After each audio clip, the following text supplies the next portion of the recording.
take it away. Doesn't it look like Frank's wearing like a prison uniform? All right, today is September 7th, 2021, and it is 8:10 p.m., and we are starting the City Commission work session. Will you please call the roll? Commissioner Frank O'Donnell. Here. Commissioner Denise McGriff. Present. Commissioner Rocky Smith. Here.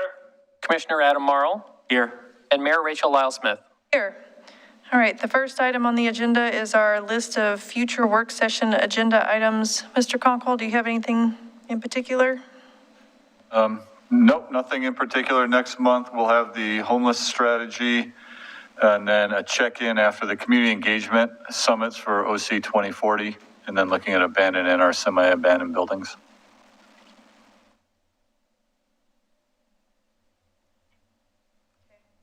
So the summit's just a reporting out of what happened at them? Correct. Okay.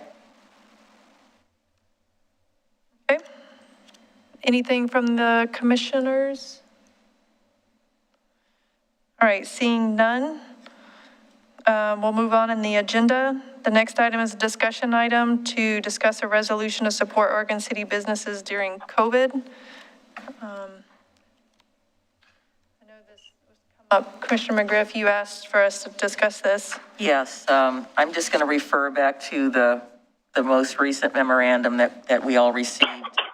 Part of the concern is that there has been a lot of additional stress and unnecessary harassment by some of our business owners, by patrons or others, including the interesting rally that happened on Sunday around the courthouse.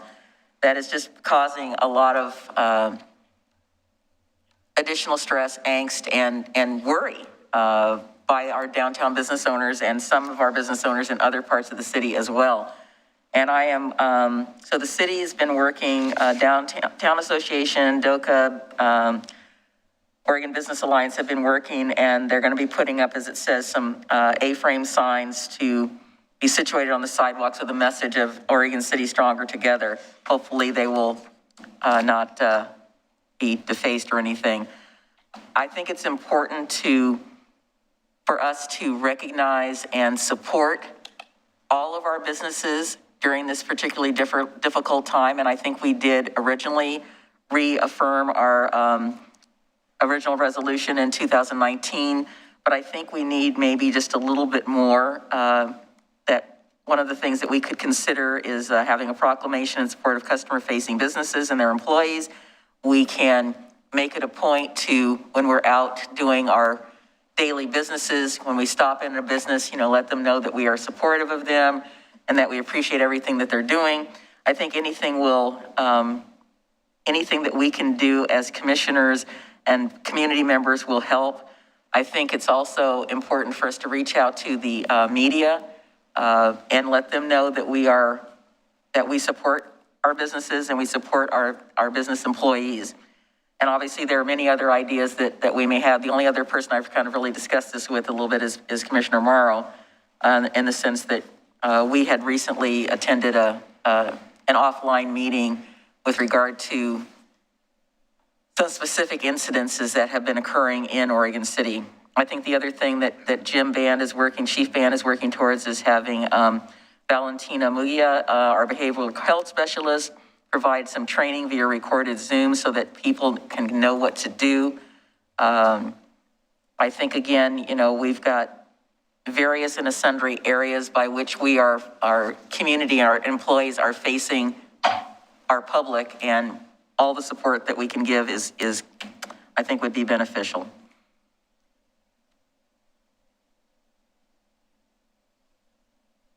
So any thoughts, my fellow commissioners?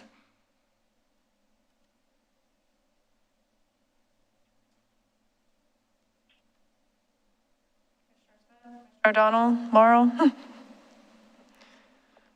Are you thinking, I guess, is this the same or similar proclamation that we had before, just a renewal? I think it needs to be a little bit different. I think many of the tenets that we have in that, I used to know it by heart. It's 19, is it 1921? Trying to remember if that's the number. Anyway, you know which one I'm talking about. I think we need to maybe punch it up just a little bit and get that before the community. I mean, I know some people will say, well, a proclamation isn't going to do anything, but I think if it's out there in the public as even as a op-ed thing that we have it printed in the paper, it's there, and we have it on our website, I think that would be very helpful.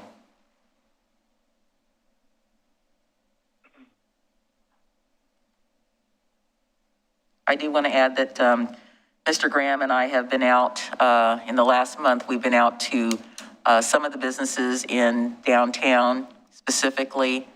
The DOCA board members have each adopted a block, and I had Mr. Graham accompany me on my rounds on the block that I adopted. But I've also tried to take an opportunity when I've been in places like Grocery Outlet, or I'm talking to the manager at Fred Meyer, I seek them out and let them know that our council is supportive of their efforts and that we appreciate them. It just, it's just a little extra stopping in at this business or that business on my daily travels through the city has been, it's just something I've just been doing over about the last month since I've been aware of this. Adam, did you have anything to add to what we had talked about at the meeting and when we talked to Victoria about anything else we can do? I have nothing else to add. Commissioner O'Donnell. Well, quite honestly, I'm not sure what problem we're trying to solve. At the basis of this discussion is Liz Hannum's letter. Are we trying to solve a problem of hostility towards business owners because of the mask mandate or something additional? And then I question, what's the role of our role versus the role of NOCA, which is subsidized by the city? I mean, are they a reporting agency or are they an active agency that's, from what I read, it looks like they're trying to do some things to assist their members. And I believe their membership has fallen off significantly. It was 2 years ago they had that where certain businesses withdrew Mr. O'Donnell, from the you're organization. forgetting that this is a coalition of the business groups in Oregon City. This is the Chamber, DOCA, and OCBA that are banding together on this particular effort. Well, then back to my original question, what is it we're trying to solve specifically? Well, unfortunately, I wish we could solve it, but that would take sort of an act of God if we were to change people's attitudes. It's kind of what the A-frame will say, which is basically, businesses believe in good customer service and care. Please be patient, be kind and respectful to employees, be tolerant of differences. The city has a role to play, I feel, in this, in the fact that, we are setting an example by what we do. And I think the businesses, as was stated in the email, is that everybody is just overtired right now. And the more support that we can get, that we can verbally say to them is going to help. I mean, it's not, we're not handing out money, we're not handing out anything, but we're handing out moral support. And I think that is what is needed, that we need to recognize that there are problems, in our community. We have people who are, how shall I say, for lack of a better term, who are looking for someone to blame, unfortunately, and they're taking it out on people who have no skin in the game in terms of, you walk into an establishment and all of a sudden somebody says something you don't like and they take it out on them. And sure, that's been going on forever, but it seems to have escalated over the last year. I mean, to the point to where I have been personally concerned about the fact that we have business owners who all over the city who are just fatigued by all of this stuff that's going on. And people being unpleasant, people being unrude, people being yelled at, people being called names, people being punched, assaulted. I mean, it's running the gambit. I mean, I'm just as shocked as you are. So the more, so if we can craft another resolution to put out there in the public to set an example, then I think that's appropriate. And I'd be willing to work on that as well.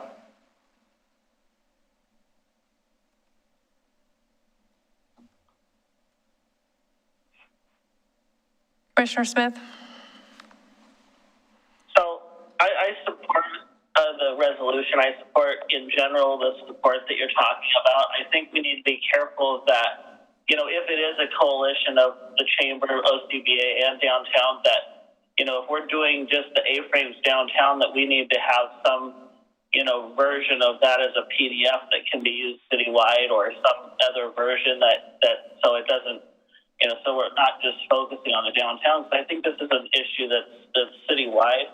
I agree. And I don't, you know, I'm struggling with what to say about it because I'm a business owner downtown and I'm scared to open my business. I've gone back and forth doing, you know, events and tours. I was hoping to start tours again in September. I don't know that I want to because you know, I'm concerned about the dialogue. I'm concerned about, you know, it's a headache that it's just, you know, how worth it is it opening to deal with it, as opposed to just staying closed another season or opening, you know, once the mask mandate is lifted. I don't know what to do. And I know that a lot of businesses are struggling with that. And it has been back and forth. It's been complicated. So I don't know how much the city can do that's actually going to help. I think we kind of have to wait it out, but that's hard to ask businesses to do after such a long time. So I'm supportive of anything that we can do. I just don't know how effective it can be, but I definitely think we need to be focusing on, you know, the entire city to some degree. And, you know, if we can get the media involved a little bit, maybe that'll help. I don't know. So I don't mind getting the media involved as long as this doesn't turn into some. Well, they could backfire too. Yeah, absolutely. Right. A circus. Where it could turn into a circus, Yeah, I don't want that. and that's, you know, it's one thing to say, you know, we're going to have a day, you know, maybe we have a proclamation day where a proclamation about a specific day that's like our shop local, that's, you know, reminder to shop local, be kind, tell the cashiers and the people that are working how much you appreciate them, like really making that kind of splash, I think would be really great. I think just a general proclamation, I'm not sure personally that it would make any difference. But if you did some day where we said this Saturday or this weekend, we want to celebrate our businesses and we want to try to get the word out that we want people, thank the people that are working, they're stressed. We know we're all stressed, you know, during the COVID, and I couldn't imagine being a business owner in this. It is tough, and the decision has to be made by the business owner on how much they're willing to deal with, because yeah, there's plenty of, we thought we had unhappy people before, we really have some unhappy people right now, and that's just where we're at. Yeah. I don't think it's unique to Oregon City. Truthfully, I don't think that's a high media story, and that's not the story that I want the media to be talking about, because I think every city is experiencing that, right? So, you know, I would love to like do some weekend that we call out, that we say, hey, this is our, you know, be kind to local business weekend, you know, shop local, thank the worker, you know, something. Be kind to business everything, week, maybe? yeah, something that's very positive and that the media could easily gravitate to versus any of the other negative side stories that could come along with it, because that's not, to me, that's not what we want to get out of this. I totally agree with you, Mayor Lyles Smith. I want it to be a positive message. I want it to be a supportive message. I want it to be something that like you said, one of the ideas that was thrown out at the chamber meeting was that we have a week or a day that we can say whatever we want to call it and kind of work with those folks to come up with, you know, an appropriate title or whatever it is, and then bring that back to us. Would that be okay? Commissioner Smith, you have your hand up. That's fine with me. Yeah, I was just saying, you know, whatever we can do to tie into, you know, events that are coming up. I can't think of anything in October. I know, you know, I don't know whether or not the trick or treat event's happening this year or not, but I'm thinking of Small Business Saturday, and as we get into the holidays, you know, maybe some of this will lighten up a little bit, but we need to look at those events that are coming and see how we can tie some piece of that into it. And I think that needs to be thought about in the guise of our economic development and our tourism marketing too, how we can tie them together with the, welcome home kind of concept. And, Small Business so, Saturdays in November. Well, yeah, that's the Small Business Saturdays in November. So that's, still a ways out, but there could be something that we create before that. But I just think we need to piggyback on top of the other events that we know are coming too. Okay, well, I will brainstorm with the partners that have asked for this and see what we can come up with and bring that back to the commission. But I thank you for considering it. I want to make this as positive as possible and put a good spin on it, because I think it's important. Like Rocky said, Congressman Schrader was in town, and we stopped at a number of small businesses, and I heard the same thing over and over again from all of them, is that, the string is about like this and it's really tight, and just the smallest thing is going to make it snap. And they're just, there's the stress level is, I wish we could all send them off to a spa, but, get relaxed. But maybe we can do something short of that. Maybe you can go to the spa, Rocky. Well, So and thank just you. acknowledge that the customers are there too. I Yes. mean, it's Yes. everybody on both sides of this Yes. conversation are frustrated, Yes. whether or not you're complaining about masks or you're complaining about the vaccines or whatever. I mean, I don't want to go anywhere near the mask conversation or don't the either. vaccine conversation. I want to keep it don't focused, very positive. Commissioner Marl, last thoughts? I just wanted to say that I agree with Commissioner McGriff.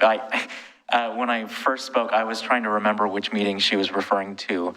So that The one we had with Victoria. from the chamber? Yes, Victoria Meinig, we went up to her office and we met there. Just comment I don't anyway. think I was at that.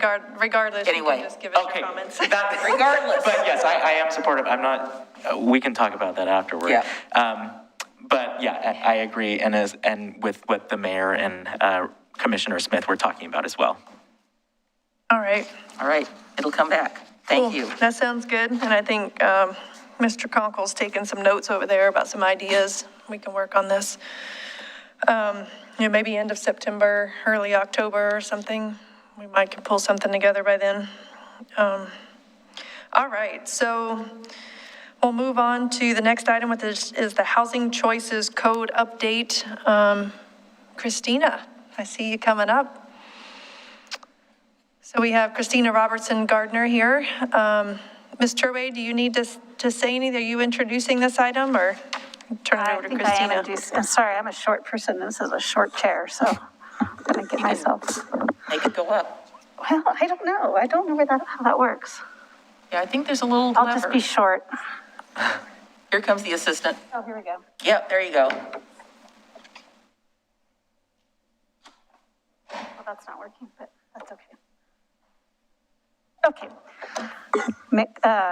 Mayor Lyles Smith, Commissioners, I'm here this evening to... Mic on? Can you double check? Make It sure. should be. Can you hear me? So I have a green light. Light. Yeah, he's saying he can't hear. Okay. Does this work now? There we go. Yay. Okay, now All we right. can hear you. Now I really have a green light. All right.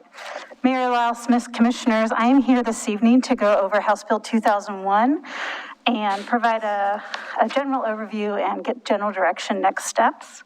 Let me get my next slide. So in this slide, you'll see here, what I'll go over in this presentation this evening is what is House Bill 2001, what Oregon City currently regulates, the options for the adoption process. Staff does have a recommendation we're looking for concurrence on. Some examples of potential code amendments, a tentative project timeline, and general city commission direction.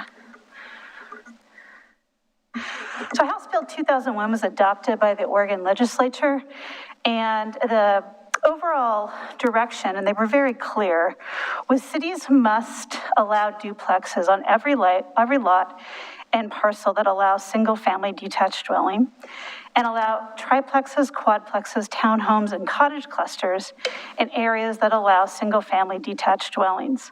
Specifically, it says, House Bill 2001 requires more housing choices and units in residential districts. So right now, Oregon City has some additional middle housing that we adopted through our 2019 Equitable Housing Project. However, it's not fully compliant with House Bill 2001, and through this next year, Oregon City staff will be working with the community, city and planning commissions on identifying what needs to be amended in order to be in full compliance. We discussed in the previous planning commission and city commission work session was the housing needs analysis. And that is part of House Bill 2003, which was adopted around the same time as House Bill 2001. And that looks at the housing production strategy. What are the tools the city can use to reduce barriers to housing construction and to potentially provide incentives for specific housing types? What House Bill 2001 does is remove the regulatory barriers to build that housing. So the big question is, so if we just adopt all of these new code changes, it doesn't mean we'll be getting this missing middle housing, and that is correct. So this is a piece of the larger puzzle. What are the barriers do we currently have for missing middle housing, and how can they be removed and be compliant with 2001? So these, as many times, zoning code changes don't solve problems, but at least we can remove the barriers that we have created over time. Commissioner O'Donnell has a question. I do. On the very slide that's up, how does that slide impact a neighborhood that has covenants and restrictions that say single-family housing only? Does that override it? As far as I'm aware, existing covenants do not override. I'm still learning a lot of the whatabouts that come into this House Bill 2001. But from what I understood, existing covenants are what they are, which is existing private regulations, which are separate from any zoning which allows something. So maybe you have a zone that allows multiple types of uses, but on your property there is a covenant that restricts that. Currently, as far as I understand, and I can verify this as we move through the process, just allowing new uses in your zone, it doesn't change any private covenants that are on your property. Okay, so this House bill, to your knowledge, does not override an existing covenant and restriction in an existing neighborhood. As far as I understand, existing covenant restrictions, correct. I think it would affect any new CCRs though, right? Correct. Yes, okay. That was my understanding also. The new ones were mandated to provide this opportunity. Mm-hmm. Okay. So that would be anything that was adopted prior to, yeah. Mm-hmm. So let's go to the next slide. So what do we already regulate today? In our low-density residential zones, which is R6, R8, and R10, in green are uses that have been already approved and are permitted in those zones, and those were adopted as part of the Equitable Housing Project. The areas, the list in red are uses that have yet to be approved or permitted and will be required for adoption in House Bill 2001. As you see, 3 4-plexes, single-family attached townhomes, and duplexes on all lots are currently not allowed in Oregon City in the R6, 8, and 10 subdistricts of the low-density residential zone. The medium-density residential zone you'll see is all green. Those items have been adopted as part of the Equitable Housing Project and aren't anticipated to be amended unless further needed for compliance. The other item that was adopted in 2019, and where we actually are quite ahead of other cities, is we have as a city adopted clear and objective design standards for all of our middle housing. So there are design standards today for duplexes, triplexes, 4-plexes, townhomes, and cluster housing, where if they are a permitted use in your zone, you can go in to the building department, apply for building permits, fill out the planning packet, and show how you meet the clear and objective design standards. So those are compliant for the most part with House Bill 2001, though there may be some small citing questions we be looking at through this process. So Christina, before you go on, I have a question, and Commissioner O'Donnell does as well. So on the low-density residential, we're still able to keep our low density with our, is it Florida area ratio, as far as how much can be built on a single lot in order to keep a low density parcel? Is that correct? We're just changing the type of structure that can be built within that same floor area on a parcel. Is that correct? It depends, and actually some of the next slides will go into that further. Those are great questions. Okay, And I don't have all the answers this evening, but I kind of want to lay out what the things we'll be looking at this year.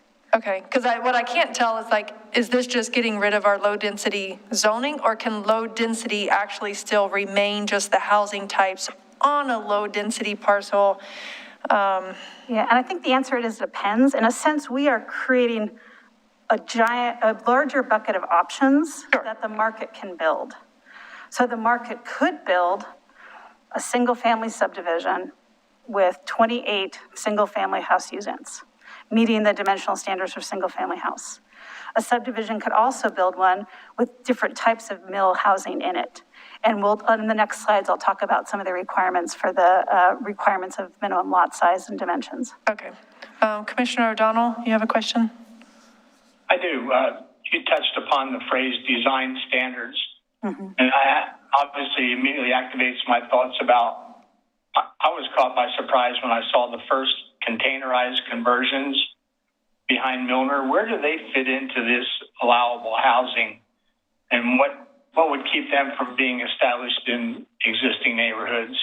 As far as I know, as far as I know, that went through the cluster housing process.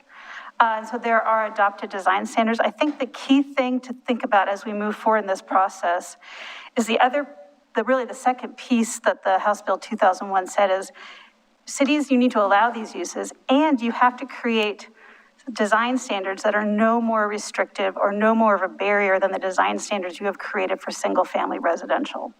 And so they may be different, but they can't be more restrictive or harder to implement. That you have to be looking at all these middle housing at the same level of review and the same level of implementation, and not create additional barriers through really specific siting standards. So through this process, we need to make sure that whatever changes that are made to siting standards for middle housing are not regulating them in a different way than we regulate single-family residential design standards. But there is an exception. Well, quite honestly, I'm not sure I understand that lengthy explanation. I think if you're in a neighborhood that won't even allow T111 siding and requires other siding, I'm not sure how you can place converted containers in that neighborhood. So maybe that's a discussion we can pursue offline because it confuses me. Yeah, and I think some of the answer may provide more information as we move through the slides. So there's more nuance to the conversation. So I think if the thing you take away this evening is the two pieces that we need to work on this year is create implementation code that allows this middle housing in all zones that allow single family residential, and make sure the design standards for that middle housing is no more restrictive or does not create any more barriers than you would do if you implemented a single family house. So those are the kind of the two North Stars that come out of the House Bill 2001 rulemaking process. I guess the question is it's not that simple. No, it's not. So I always go back, when you get to the whatabouts, always go back to those kind of true two North Star directions that we are getting from the legislature. And there's a lot of whatabouts as we get into the implementation. I was assured before we adopted this when I was on Planning Commission that the design standards in both of our historic districts were going to stand. They are more restrictive than what somebody would be doing in Rivercrest. And that's correct. And I'll get to that slide. Okay. Historic district design standards are out above and beyond. I'll get ahead of myself, but you can have qualitative design standards for Goal 5 properties and Goal 5 implementation, and that's for historic resources. Okay, let me go to the next slide. Okay, So House Bill 2001 provides 3 ways to implement and show compliance. One is the model code, and that was put together by Department of Land Conservation and Development and the LCDC to provide an option, which is a clear path and a kind of safe harbor and option to show full compliance with House Bill 2001. And that's actually attached to your packet on the project website. Where there is flexibility in House Bill 2001, the model code maybe chose an option. Might not have been the most restrictive, the least restrictive if there's sideboards, it chose an option. It has the lowest risk for a city to adopt, but also has the lowest flexibility because it's written as a one-size approach. That being said, there may be a piece of the model code a city could adopt if they didn't want to adopt all of it. The next option for the adoption process is the minimum compliance standards. And those are adopted through the OAR, which is attached to your project, which is Division 46. And that was adopted through the rules-making process, which showed the minimum standards for compliance that are required to show that a city has met House Bill 2001. And the last option for the adoption process is a performance metric approach.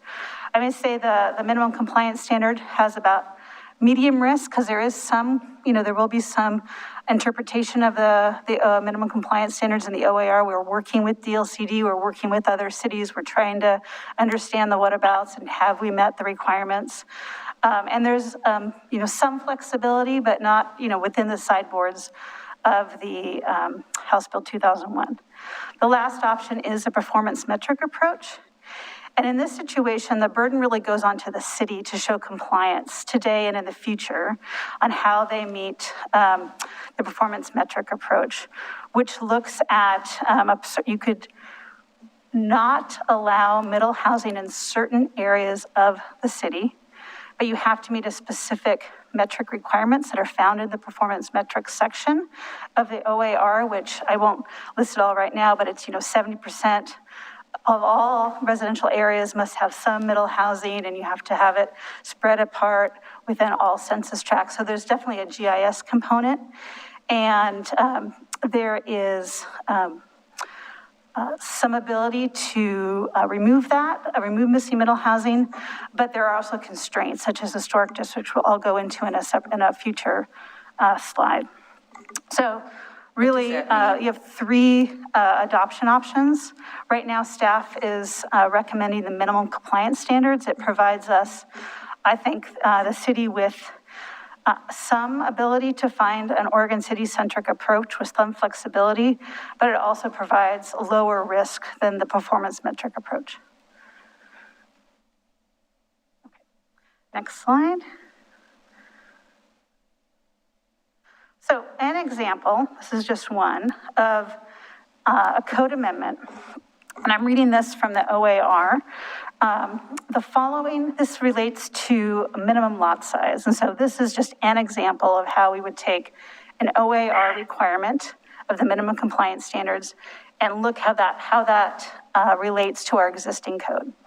So the OAR looks at minimum lot sizes for triplexes, and it says, if the minimum lot or parcel size in the zone for a detached single-family dwelling is 5,000 square feet or less, the minimum lot or parcel size for a triplex may be no greater than 5,000 square feet.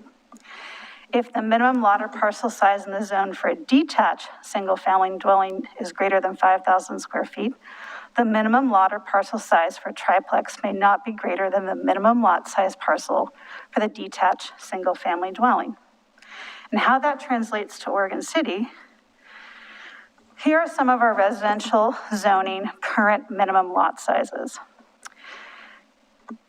You'll see in the 3 to 4 plexes, which has the star at the bottom chart, the medium density residential R5 has right now 2,500 square feet per unit. So right now, you would need 7,500 square feet in the R5 zone to have a triplex. And the ORR is now telling us we need to have a minimum of 5,000 square feet for a triplex.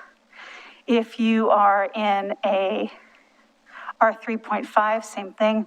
R6, you could have R5 as the minimum lot size for a 3 to 4plex for 5,000 square feet, or what the minimum lot zone is, which is 6,000 square feet.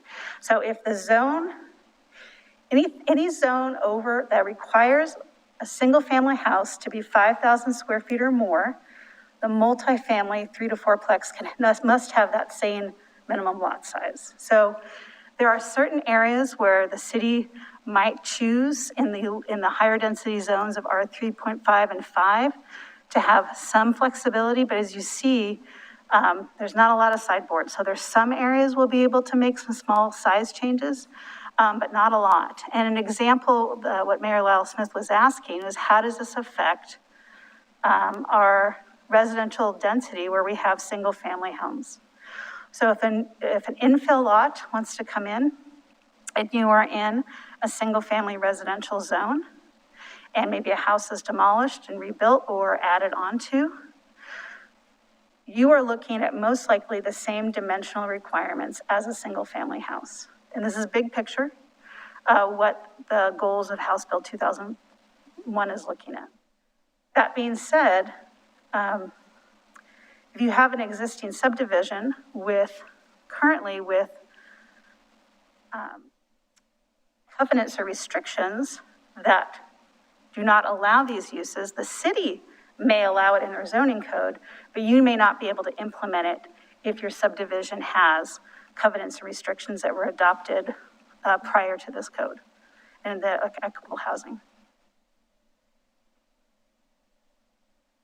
So that's just one example that it's in the OAR to kind of see where we are today in Oregon City and what the House Bill 2001 will require. Some topics that have been bubbling up and are in kind of in more detail in the staff report. Excuse me, sorry. So there's some questions about infrastructure, transportation, water, and services. Attached to your agenda is a memo from Wallace Engineering that we had commissioned in June to see if the city met the threshold for a time extension to House Bill 2001 using the 3% requirement that came out of House Bill 2001 for forecasting, and that was talked a little bit about in the housing needs analysis at the last meeting. And we found that we did not meet the threshold to ask for an extension. And even if we met the extension, it would be in a sense a little bit like a moratorium extension. We'd have to identify the problem and then move forward to address the solution. What the Wallace memo did find is, in a macro level, we can absorb the 3% projected middle housing infill. Though in future subdivisions, as I mentioned previously, we have a pretty wide range of uses that may in the future come into a subdivision. So if you're reviewing a 28 lot subdivision, you could have 28 single family lots, all fourplexes or some combination thereof. And so as we move forward at our housing code amendment, we may need to look at a minimum level of infrastructure analysis that needs to happen at the subdivision level to show that you are meeting the infrastructure needs of your area. So as you met your infrastructure capacity analysis, if an applicant came in and said, we are not building any middle housing, we're just building single family housing, and the city reviewed their findings for compliance to show that infrastructure can be made available like most subdivisions. And they just said, we're going to be building only single family, and reviewed it, and then they platted. That means no builders could build anything more than single family when they came in for a building permit. So one thing we're working on, other cities are looking at, is there a minimum level of middle housing we need to assume as we move forward in our subdivision reviews? And then maybe anything above that minimum level, the burden is on the applicant to provide if they wanted to do that big four plexes for every lot. But if they didn't provide any middle housing, we may be losing the ability to have those small infill lots that maybe get sold to small local builders who want to build a duplex or a triplex. So that's something we'll be looking at over this next year about what's the minimum level of assumptions we want to have to ensure that we're not creating more barriers at the building permit level to show capacity for infrastructure. The other item is, we're at these macro levels for our, water and sewer modeling. And so I can't, our engineer couldn't tell you, is the infrastructure okay if we add, 15 more units in this sub area? Because these are macro models, and they'd have to do a lot more analysis, and we would not know exactly, what our parameters of what we're asking them to do. And so really the crux of what I got from the memo that they sent out was, like a lot of things, this is tracking year over year. How much Missy Middle was built the year prior? Where was it built? How is it impacting, potentially any of our projections for infrastructure? Are we still in line with any of our projections? And as we move forward as amending master plans or amending our projections, having that year over year data will really help, because we don't know how much middle housing will be built over time. We just know that today we're allowing it through this House Bill 2001 code updates. Secondly, Department of Land Conservation Development has been really helpful. We have monthly all city meetings with all communities that are moving forward with large city updates. There's been grant opportunities, and we did receive a grant. I just found out last month for additional consultant help work, so I will have some help as we move forward to do code audits and to provide support for public engagement and propose code. We're just moving forward with the final scope of work and approval by through DLCD. 3J Consulting was chosen, who are working on our OC 2040, so they're well informed with where we are as a city, and also worked on our equitable housing project.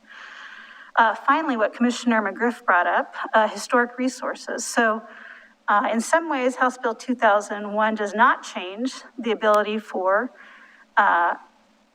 qualitative review for infill housing. So historic review for infill housing does not have to be clear and objective. You can review it at the same level you do single family. So today, if I'm a single family home in a historic district in Oregon City, I have qualitative review through the Historic Review Board to show if my new infill single family house is compatible in the district. That's not going to change with House Bill 2001. If the new middle housing comes in the McLaughlin district or Kenema, I need to go through the same process a single family house does, which means I go in front of the Historic Review Board, I show compliance with compatibility. What House Bill 2001 is very specific about is that cities cannot remove middle housing from historic districts as an option, even through the performance metric standards, that third option. So the legislature is very clear that historic districts must be available to bring in additional housing, but can use their qualitative Goal 5 historic review process. That is not being removed, but you cannot remove middle housing options from historic districts.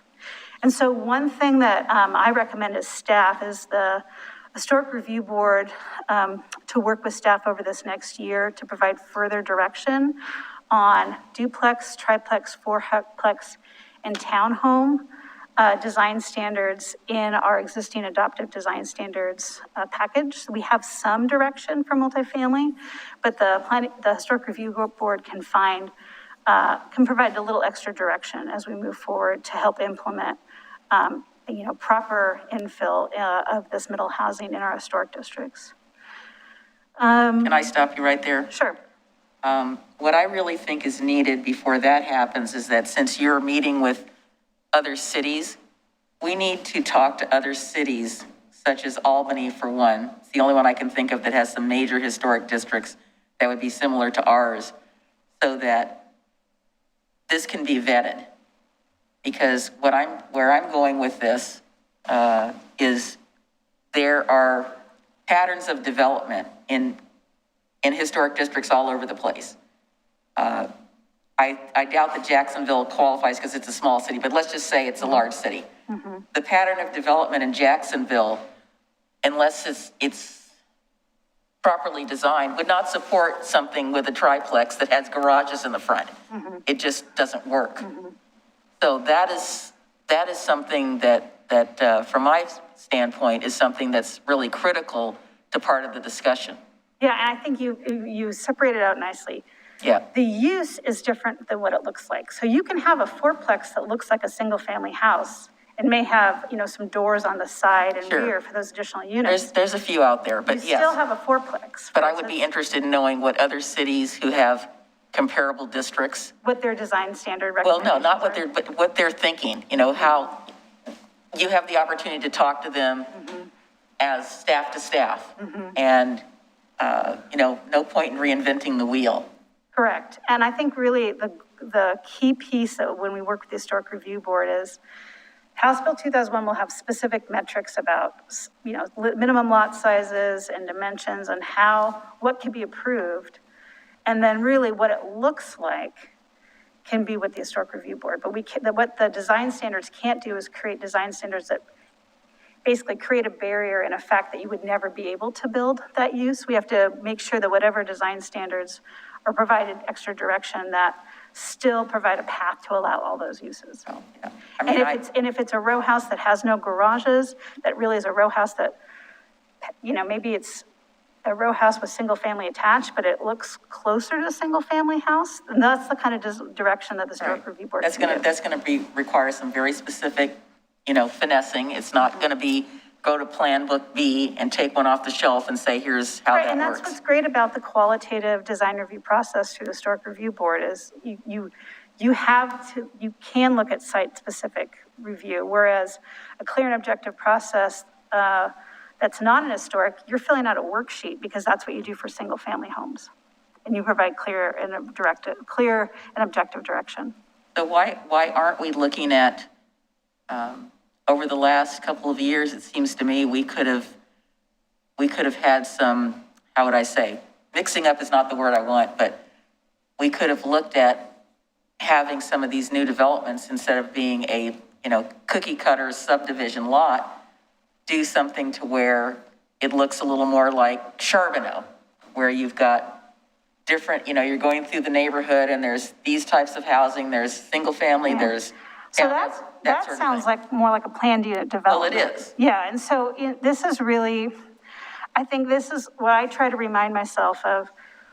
What's the minimum requirement to allow these uses? Let's figure that out. And then if this community wants something more, how do we incentivize what we want? And those may be two different questions. They are two different questions. So that's what I have right now about where we are. I'll go back to that first slide, which kind of looks, am I doing this right? How do I go backwards? Can you go back to that front slide? Sorry, that one. Actually, you know what? I'm sorry, I apologize. We talked and then I'm gonna keep going. There we go. I missed my tentative timeline, I apologize. So we have some pretty tight timelines with House Bill 2001. And the key piece that we're working backwards from is June 30th, 2022. If Oregon City does not adopt code that implements House Bill 2002, then the model code applies to the city. So on July 1st, if we have done nothing or we've gotten 85 or 92% there, the model code applies until such time that we do implement it to the level that we are meeting the standards. We have a grant, as I mentioned, that was just released or just about to released. And knowing that we have the public hearings process and public outreach, right now we're looking at a code audit, which will be the month of September, looking through our existing code, House Bill 2001, what are the areas that we are not meeting? I showed a couple this evening, but there's a lot of little pieces that will come out of that code audit. There'll be a public outreach component, some surveys. We're going out to as many different ways we can talk to the community as possible from existing and new outreach methods. There'll be a proposed code in the November time period, another opportunity to respond to that, and the legislative package happening starting in January or February of this next year. As part of House Bill 2001 and in conjunction with House Bill 2003, one of the requirements of House Bill 2001 is a kind of a public work session with the City Commission to go over 3 specific tools in a future housing production strategy. And I'm going to see if I can do this from memory. The construction excise tax, tax abatements, and system development fees. And so that's a requirement that the city discuss that as part of House Bill 2001. It's kind of like a checkbox to show you're starting to think about tools in a future housing production strategy. So we'll be holding a work session to check that box, but also to probably talk about more items than just those 3 starting in the new year or in December. So keep an eye out for that. Hearing from our conversation at the last meeting about the housing needs analysis, I will do all I can to make sure we link in the housing needs analysis and any public outreach we do between now and December. So what's the penalty? I'm sorry? What is the penalty again? The penalty for not adopting code that meets House Bill 2001 by June 30th means the model code applies legally. So it may not be applied to, it'll be applied legally. So someone could come in on July 1st and submit for something, and we were required to use the model code if we do not provide an alternate that meets the requirements of the zone, of the House bill. Yeah, I guess I'm not suggesting that. I'm just,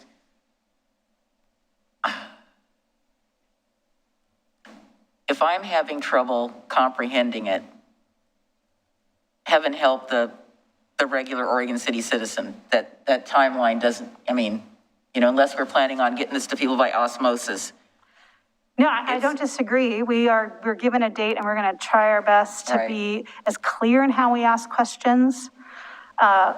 Some things, there is not a question to ask the public, it's more public information. And there's some areas where we do have some flexibility. So we're kind of trying to key in, what are the questions we're actually asking and what feedback do we want to get? And that's what I'll be working with our consultant team and our city staff to identify.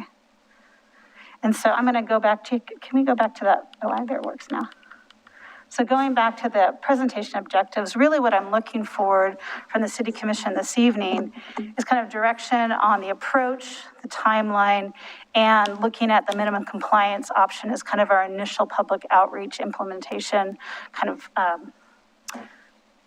adoption approach on how we reach out to the public and what we're looking at in regards to how we'll be implementing House Bill 2001. We have a translator. What does that mean? What does Are we that going to mean hire a in plain translator English? to put this into plain English for the Sure, regular let's go person? to that 3 adoption standards, right? So we could just adopt the model code today. We could hold the hearings, do the legislative process, and adopt the model code. I wouldn't support that. That's allowed, shows the lowest amount of risk, probably not Oregon City centric, and would be hard to, change our code because everybody's city's code is different, but we legally could do that. There's a minimum compliance standards, which is attached to your agenda, which is the OAR, which shows the specific minimum requirements. And then there's the performance metric approach, which allows for some areas to be removed from needing to show middle housing, though that cannot happen in any historic district. So you cannot remove middle housing from any historic district.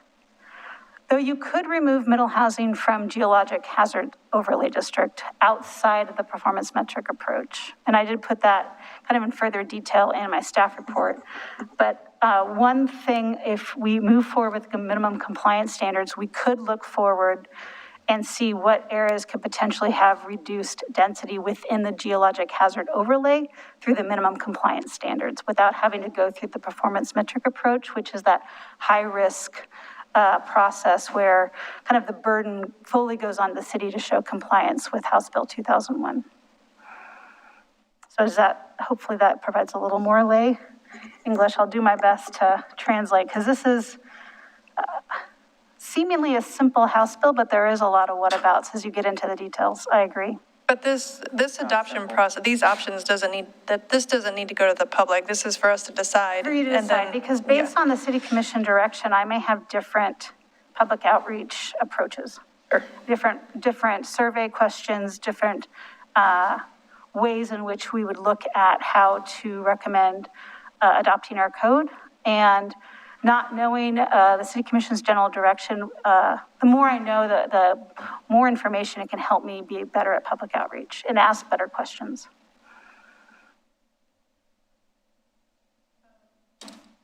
Well, I guess I'll get started. I don't have any problems with minimum compliance standards. This is an easy one for me. I know the model code, it is a sample code that will pass state standards. However, there are areas where we would probably like to have some flexibility. I'm thinking of parking and stuff like that. So I think there's some items in there that Oregon City will want to discuss, and therefore that flexibility of us coming up with minimum compliance standards that meet our goals would be ideal. The model code is just going to be that, is model code.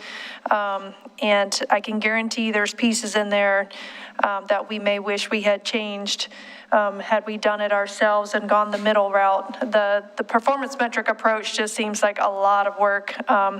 And I'm not, the only reason to go for the performance metric approach, in my opinion, would be if we had specific areas of the city that we were trying to protect and really didn't want to apply this to, and we felt so strongly about it that we would have to step through all of those compliance measures to make sure we were, meeting the minimum standards in other areas of the city.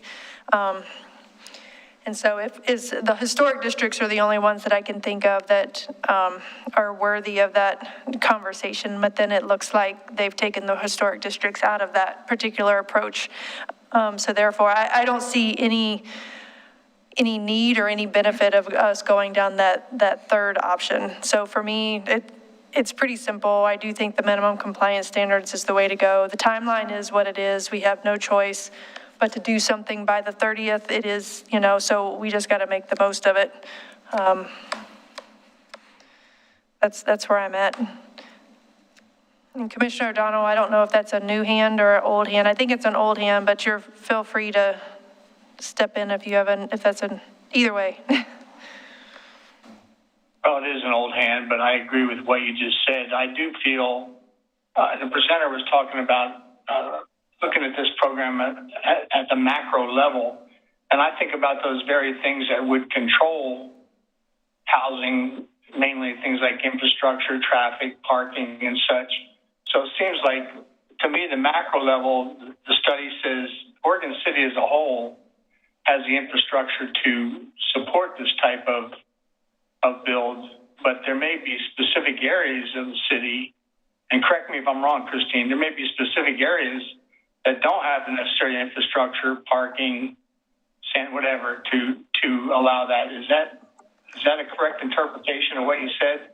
Not quite. I think, and this is where I'm a planner and not an engineer, so I'll put an asterisk to my comment, but I think what I was inferring with the Wallace Engineering report is that our models are macro models for, sewer and water, and they would need information from us about a specific area and a specific proposal. And that would be a lot more costly analysis. And that really was not, it's really not even in what we have budgeted for House Bill 2001. So the more micro you look at something for a model, the more inputs you have to provide it, and the more inputs you have to give direction to looking at it. And so not knowing what those inputs are, it really is, we're tracking and not knowing how much missing middle housing may happen at any one place at any one time.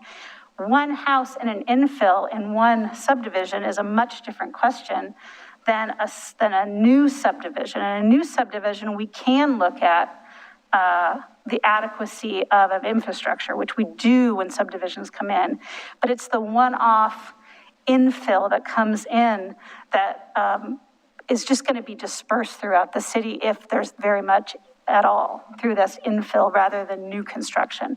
And that's why the macro level model, it's really hard because that infill is so dispersed throughout the city. I get that, and I think we said the same thing in very different lengths, that on the macro level, we appear to have everything we need. On a specific project, as it comes up in one area of the city, there may be a deficiency that would prevent us from proceeding. That's all I was saying. Right, and what I'm trying to differentiate is a single-family house permit where you go to the building division, where you wouldn't be looking at that, and then a subdivision, which is a land use process. Yeah, I agree. Mm-hmm.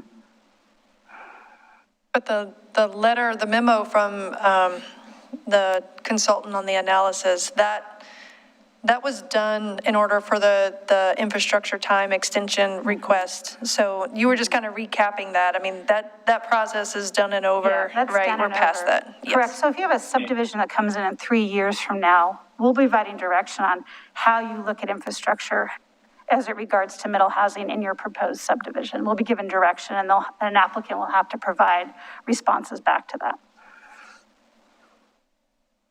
Mr. Marl? Thank you. So under the performance metric approach, you highlight historic districts must allow middle housing, but that also applies to the other two standards, correct? Sorry, middle housing as it regards to duplexes, triplexes, fourplexes, cluster housing, and townhomes are all considered middle housing. Right, but that also applies to the model code and the minimum compliance standards. Correct. Okay. What we're basically saying is you can't use the performance metric approach to choose an area of the city that is an historic district Right. to remove from middle housing. Okay. The areas that I would be like, Exactly. let's try to protect the historic districts and, Right. and And the other area would be geologic hazards, and we can actually provide some reduced density through the minimum compliance standards.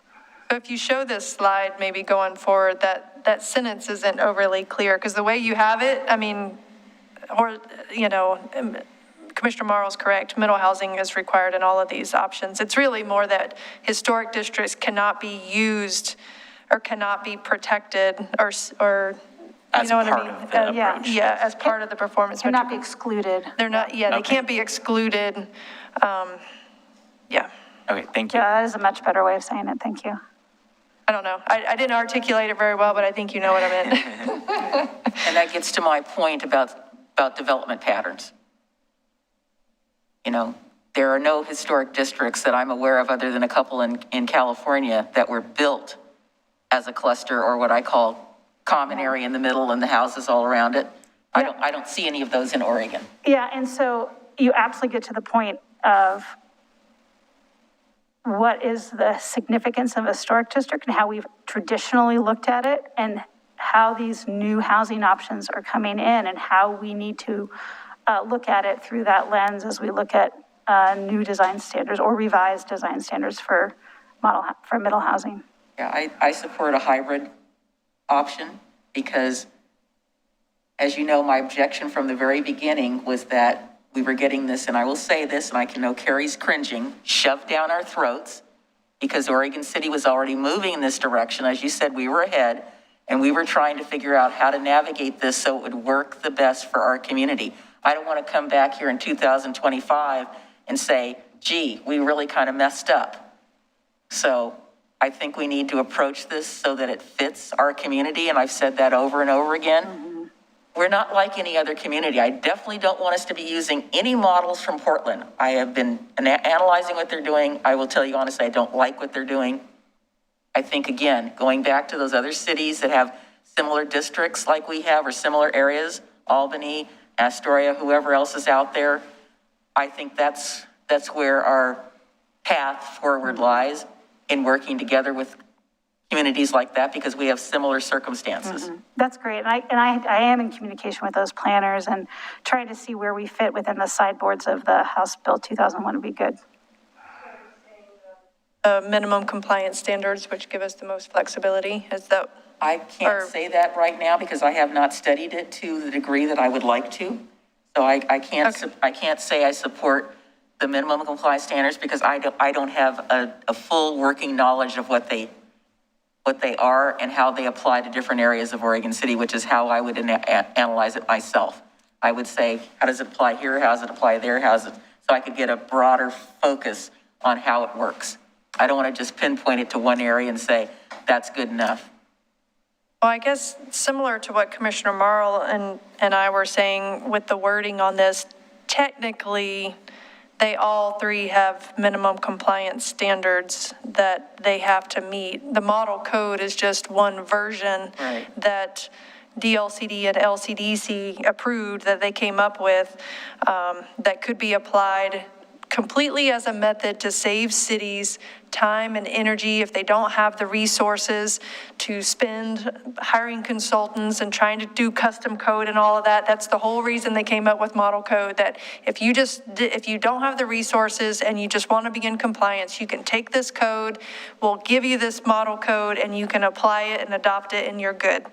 But all three of them have minimum compliance in which standards in which we have to abide by. So, you know, like the chart that you were showing with, you know, the red text of where we have to work on, that red text is going to apply to all three of these options. It's just how you know, how rubber stamped you want it to be, or how, you know, if there's any nuances we can write into it. I mean, there's probably other couple of small pieces, but you highlighted the major ones. Yeah, as soon as I get done looking at it, I can make an informed decision. I can't today, because this is just a work session. Yeah, Commissioner Smith or Commissioner O'Donnell, any questions? Nothing further from me. I don't have any questions. I kind of lean towards the minimum compliance standards too, but I agree. So I agree with the comments from the mayor and Commissioner Marl, but I also want to address some of the concerns, if at all possible, about our neighborhood issue. But if there's no way to deal with that other than the process is staffed out, And I'm happy to work with Laura Torre, our Community Development Director, to have offline conversations about some of the detailed pieces that we're thinking about as we move forward. Thank you. I appreciate you. I'll talk to you offline. You can point me in the right direction of what I should be reading. So I've been looking through this and highlighting on some of the blue spots, and I have to say these little tablets are not letting me go there. So it just said, sorry, I can't access this. So. Do you need anything else from us? No, this is really the goal. This is the kickoff. This is looking for general direction and overview. And really in the next 4 months, we'll be diving into the questions and the whatabouts and going to the community on the areas where we do have some flexibility. All right, that sounds good. Thank you, Christina. Thank you. All right, so we're going to move on in the agenda. We have the city manager's report. Nothing for tonight. All right, then we have the commission committee reports. I'm going to go down the list really quickly. We haven't done this in a while. Just chime in whenever we're on your committee, whether or not you have something to add or not. So the first one on the list is the Beavercreek Employment Area Blue Ribbon Committee. Commissioner O'Donnell? Nothing new there. Okay. Citizen Involvement Committee, Commissioner Marl? Yeah, so you both have already received letters about the cove mitigation funding and also community development investigations, so nothing new there. Okay. Clackamas County Coordinating Committee. Here, Lyles Smith. Oh. So what are we going to do about that? The request from the CIC. About investigation, is that the? Yes, I believe so. I was just looking, I had the letter. Yeah, I have the letter here from the last meeting. So do we look to our fearless leader? This fearless leader? I don't know how fearless you feel today, but I'm going to give you those props. So, yeah, why don't we talk about that?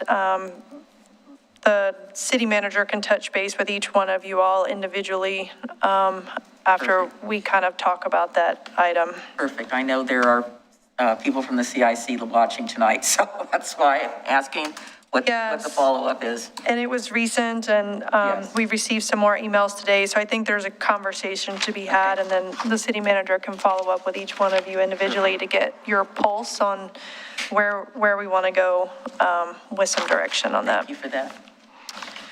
All right, Clackamas County Coordinating Committee, that's myself. The last presentation that they had is kind of gearing up for the C4 committee, and the hot topic of the day is transit. I was unable to make this meeting last week, but the recording is available online if you are interested in getting an update from all the transit partners in Clackamas County about what services they offer. And then I think moving forward, Clackamas County cities will be talking about what are the gaps and how do we try to work on gaps in transit. I did watch part of that meeting, and, we have a big gap. Yeah, there's lots of gaps, so I'm sure there was plenty to say at that meeting. Clackamas County I-205 Tolling Diversion Committee, I'm not sure that committee's met, but No. it has not met. Commissioner Marl or Commissioner O'Donnell? Yeah, they asked Has for, not met. yeah, they asked for people, but I think it's been quiet, which is interesting. Clackamas Heritage Partners, Commissioner Smith? We haven't had a meeting recently. We're meeting next week, and I believe that we're going to be previewing the new movie. So I'll be able to tell you about that. We're meeting on the 17th. Is that the Native American tribal Yeah. movie? Yes. I can't wait Yes. to see that. I've been waiting on that one. I'm excited about it. Clackamas Water Environment Services Policy Committee, Commissioner Smith. We're meeting next week as well. They had a celebration in August for the new digester and some of the projects they were working on there, but that was held in August. A couple celebrations for projects within West, but our meeting is next week on the 16th. Downtown Oregon City Association, Commissioner McGriff. We have been meeting consistently through this last 3 months. We are in the process of interviewing at least one potential board member, and hopefully we'll be appointing them. We have another one waiting in the wings. Basically, it's been, how would I say, it's been playing defense, trying to keep the business owners from freaking out, which we are going to help with that, keeping them from freaking out. And then we had a tour on the 30th of August. Mr. Graham, Ms. Griffin, Ms. Hannum, Ms. Upkeys, myself, and we sashayed Mr. Schrader around town. We met with 4 business owners, talking about what they might need, what impacts everything is having on them, and basically the support that they need. We also talked a lot about the quiet zone, and we walked them out to 10th and Main, and it just so happened that a train went by, so it was very appropriate. And of course, Kurt knows that, but hearing it and seeing it and talking about what's needed. We also talked a little bit about finding some funding for seismic upgrades, because that's going to be very critical to our housing approach for downtown. All in all, I think the tour was very successful. We introduced him to a couple of new restaurants. So hopefully he's going to be coming back and trying some of those out. And thank you for participating in that. I know Commissioner Smith and I were both out of town when we got that call. All right, Metro Policy Advisory Committee, Mpac. I'm on that committee. We have received updates primarily on the Metro Housing Bond and the Metro Parks Bond. So both of those were passed last November.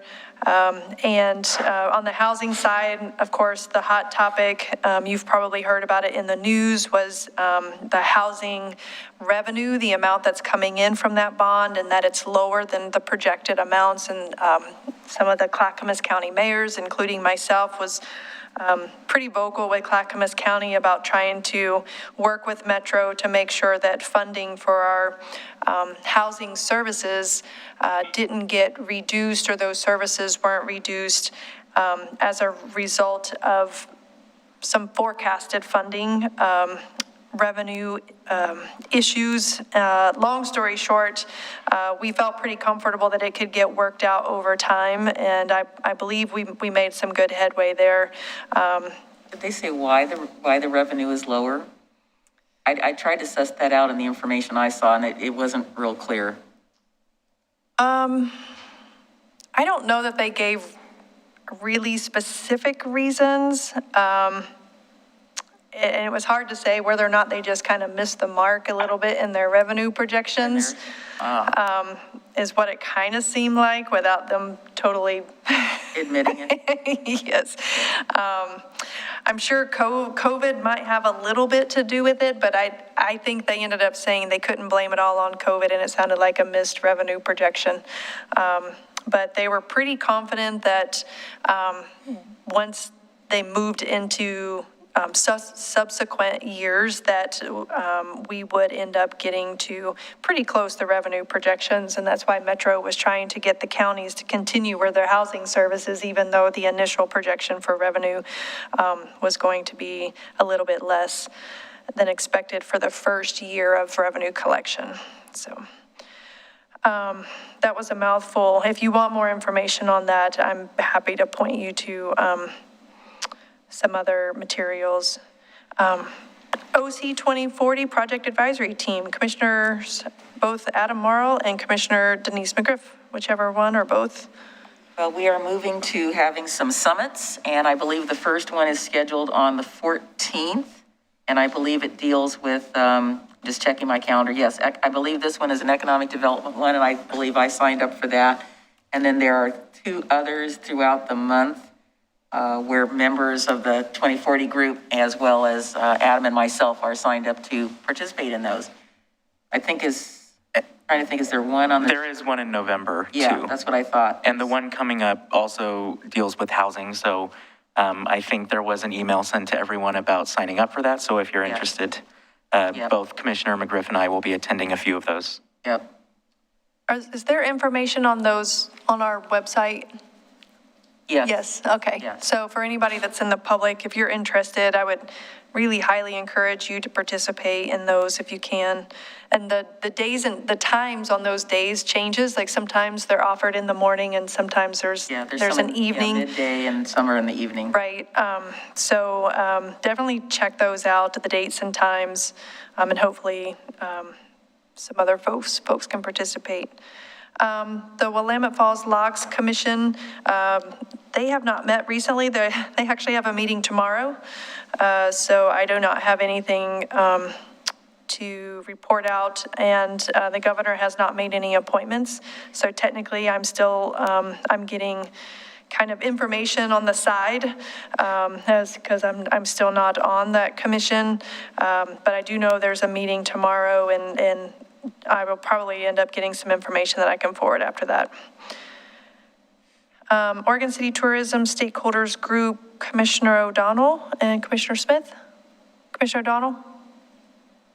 Mr. Graham is waiting on me, and for personal reasons, I was unable to get with him to see a presentation on his Destination Ready, which is Oregon City's marketing campaign and welcoming visitors, and it's a tourism industry development assistance initiative. That falls to me. I'll try to get with him this week. Commissioner Smith? Yeah, and so the last meeting that was presented to the tourism stakeholders groups, I was unable to attend that meeting, but I did watch the Zoom meeting, and then I also met with staff regarding the project. It seems to be being well received, or the project and the presentation was pretty well received by the tourism community, but I think as excited as everyone is, we're like, wondering when to when this launches, and everything seems to still be on hold a little bit because we don't want to jump in too soon. So it sounds like we're kind of, focusing on generating some activity as we go into the holiday season, and then hopefully, a major refocus for the coming summer next year. But I think tagging on, the Destination Ready elements to the existing events that we see in this fall into the winter, into the new year, and then kind of ramp that up as we go into the next tourism season. Can only hope that COVID will be recovering and we can get back to normal in the spring. I think we thought we were going to be doing it a little sooner, but it seems to be, we don't want to do it too soon. All right, Oregon City Westland Pedestrian and Bicycle Bridge Concept Plan Project Advisory Committee. Wow, that's a mouthful. Commissioner McGriff. Yes, we have not met because the final report was just recently issued, and they are basically reconvening in staff to find out where there might be funding. And once they get some indication of that, then they will reconvene us again. But I still have been keeping in communication with my colleague in West Lynn as the report was. And I'm trying to get some extra copies of that report so you can all have one. They did a good job on it. Could I add on to that? Yes, I was. So we, a while back when we were having discussions about the Abernethy Bridge, the Stafford Road improvement, or the I-205 widening, the pedestrian bridge, so there was a desire to meet with the West Lynn City Council. So we've been working with West Lynn staff, and I believe that you have on your calendars, and we'll be sending refreshes, but we've met with West Lynn, and we have an agenda, and it looks like it's going to take 2 days, September 28th and September 30th. It's a Tuesday and a Thursday. And through that, we'll have updates from West Lynn on what's happening in the Bolton area around the interchange on 43 Willamette Drive. We'll have some updates of what we're doing in downtown. We'll have presentation from Audit relating to I-205 widening, the scheduling, tolling, and then we'll also have a presentation on and a discussion about the pedestrian bridge. So we were trying to package all of the components that are happening with all those improvements on both sides of the river with the I-205, as well as the potential for a discussion about a pedestrian bridge, because really we need West Lynn and Oregon City to have those conversations and provide some direction. That sounds good. I mean, I imagine they are well aware of the Blue Heron site and the Willamette Falls Legacy Project. So, we have the other end of the district that maybe there's a conversation there to have, but I don't feel like I know enough about what's happening on West Lynn's side of the river to have some perspective and some good conversation. So yeah, it would be good to hear about what their plans are for the redevelopment of their side of the river, so that we are well informed of how we can work together there. Okay. Anything else? Nope, that was the update for that one. Okay. South Fork Water Board, we have not met for a few months. I think the Water Board takes off for the summer. First meeting is in a couple weeks, so the first meeting in a while is in end of September. Then Willamette Falls and Landings Heritage Area, Commissioner McGriff. Yes, as many of you know, we just hired a new executive director. She is the former executive director of the Hoover Minthorn House in Newburgh. Her name is Bridget Stewart. We are in the process of, the subcommittee that I sit on is in the process of hiring a consultant to work through a diversity, equity, and inclusion program. And we have our next meeting, I think, in a couple of weeks. All right. And the Willamette Falls Legacy Project, that's Commissioner O'Donnell and myself. Commissioner O'Donnell missed the last meeting, but I mentioned an update on this about all of the tribes, the partners making a decision on including all 5 of the tribes at the decision-making table. I wanted to make sure that you all were aware. Commissioner O'Donnell, do you have anything else you want to add on that partners meeting? I mainly mentioned that item at our last city commission meeting last week, but do you have anything else to add? No, I actually did not miss that meeting. I attended by Zoom, and you pretty much summarized it already about what the consensus decided to proceed with changing governance. But meantime, we're not going to make any progress for a series of months while they rework that governance approach. Yes, thank you. Yeah, sorry, I may not have been clear. Commissioner O'Donnell was definitely at the Willamette Falls Legacy Project meeting. My announcement about this project was at our last city commission meeting, which you were absent on. So I didn't know if you knew that I had given a little bit of an update there. And No, I watched it upon my return from vacation. okay, that was a really long meeting to watch. We know the real story. Yeah. All right, so I do have one other thing, and then I'll give other commissioners a chance. I want to mention this Saturday, there is the 4th Annual Patriot Day Remembrance.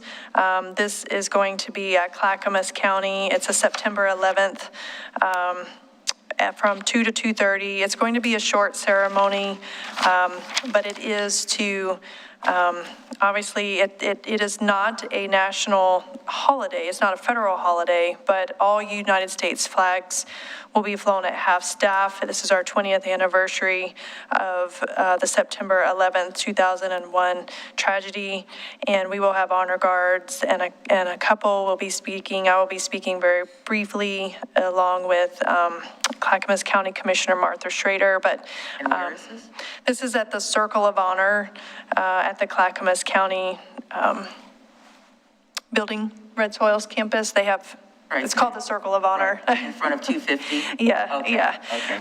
So it's just a short, I guess I would just say, if it's, you don't have to attend this, but just a reminder for everybody that it is the 20th anniversary. It's something to remember. I know people are talking about this on the news quite a bit, but this is in partnership with the VFW. I've coordinated with them, and I'm happy to participate and represent Oregon City this Saturday at that event. So with that, anything else from commissioners that you want to mention? Nothing, but I have a question for Mr. Conkle. So what are we talking about for this meeting with Westland? Are we talking a hybrid meeting? Yes. So it'll be in person where? No, it'll be all virtual. West Lynn is currently all virtual. So we felt to be consistent. So it's going to be a Zoom meeting. Okay, that's not helpful, sorry. Mayor Walters, I have to figure out how we're going to run that meeting, right? That's our one of the things I that's our want to talk to you coordination. about next. Yes, you and I will be touching base on that one. That ought to be interesting. Anything else? No, it's just unfortunate. It's hard to have a discussion with your colleagues when you can only see them on a TV screen. Commissioner Smith?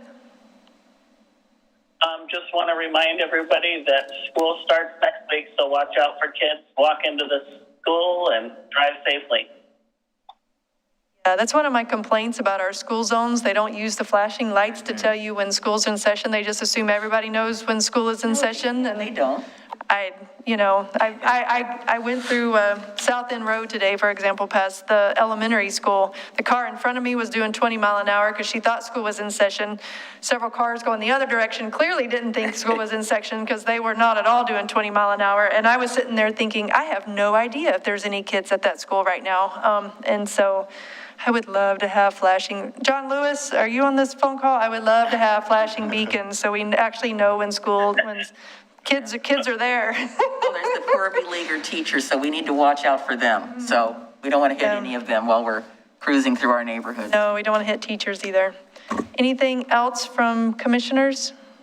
Well, we're still in work session. I know this is going to be a sore subject, but I am still having major problems with this room. There was a lot of echoing when Beth was speaking. There was echoing when Laura was speaking. And I really feel that this room is not user-friendly. I feel like the people are way over there and I'm up here, and I just don't feel connected to the community when I'm sitting here. And I just really wish we could go back to the other room until this place obviously was not designed with us meeting here and being in contact with our community in mind. I mean, it's just like, to me, this is a huge barrier and an impediment. When I was back there, I could barely see Adam's head above the thing. I'm sorry, it's just not working very well. And it's uncomfortable for me to be in here. I know I have to accept this, but we haven't had a chance to tell you that I don't feel like I'm relating to the community when I'm in this room. The other room was much more friendly and more intimate in terms of interaction, and I've had other people tell me this, and I said, I know, I feel the same way, and I don't know how to tell the city manager that. Yeah, I think, so that, I understand what you're saying. I think part of that just comes naturally with the fact that we're in a much bigger room, and the city hall chambers were about half this size. Our challenge is that most of the time, we don't know when we're going to have a packed house, right? If a neighborhood has an issue, they've communicated amongst themselves, they show up. We've had people waiting outside the room. We've had times where we've had to pull out chairs in here. And so I agree with you. I think we'll have to come up with a way for it to feel maybe a little bit more intimate. I think we're all struggling with the height of the chairs. I can see on Zoom that we look normal. Sitting up here on the dais, that it looks fine. In the room, I feel like I'm a bobblehead, and that that the dais feels like it's up here. So, you know, I think we're challenged. I do agree that the Zoom, it was difficult to hear Ms. Turway. We could hear her, but I was having to really concentrate. She was coming through the Zoom audio. Maybe Commissioner Smith and Commissioner O'Donnell could hear her better. And there's also the mask stuff. And I know when I'm talking a lot, I generally take off the mask because I know people can hear me. I've been told that they can't hear me as well. So long stretches of conversations, I generally try to do that. But the Zoom audio was the problem tonight. And I don't know if we can continue to try to work on that. Maybe we could look at different chairs or something that I would just like to be up so I can actually see people. I mean, I can see them. I mean, I'm sitting on a cushion, but, you know, I probably could get another one this depth and be sitting up a little higher so that I can see them. I just feel like I'm, you know.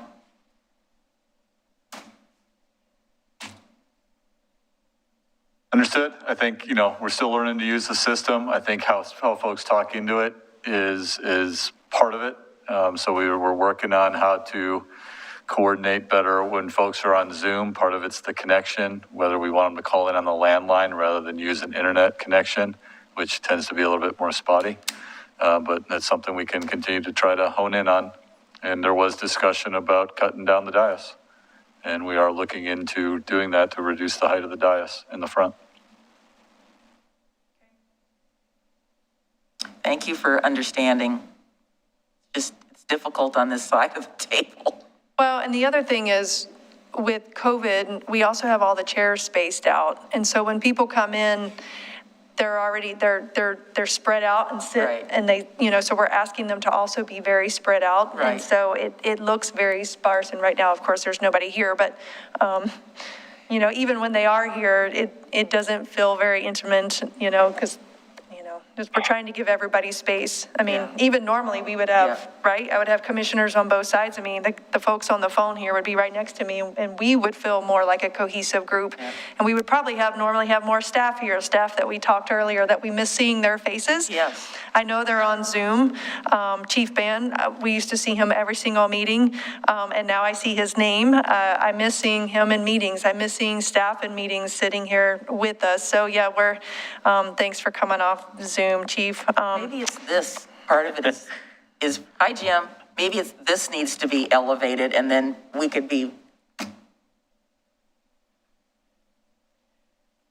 So, city managers, sounds like he's probably talking to Chief Ben and talking about what they can do with this dais, but you know, we'll eventually get there where even staff are back in here and our full commission is back here. And maybe this spring, maybe it'll be the 2-year mark in March. Maybe we'll all be back together, we can hope.